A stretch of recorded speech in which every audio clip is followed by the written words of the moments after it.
Hisham reports from his father Urwa that Arwa, Awais' daughter, claimed against Hazrat Sayyid bin Zayd radiyallahu anhu, claiming that he had captured some of her land, and then she put that claim in the court of Marwan bin Hakam.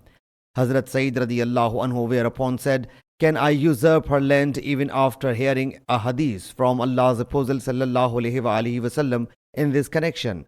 Marwan said, "What have you heard from Allah's Apostle sallallahu alaihi wasallam?" Hazrat Sayyid bin Zayd radiyallahu anhu said that he had heard, "Whoever usurps even a span of land, the land down to 7 floors, will be made a collar and put around his neck." Marwan said, "I will not demand any other proof after this one." Hazrat Sayyid radiyallahu anhu said, "O Allah Jalla Jalaluhu, if she is a liar, turn her blind and cause her to die on her land." The reporter says that woman became blind before her death. One day while she was walking around on that land, she fell down in a pit and died. Sahih Muslim Hadees number 4110.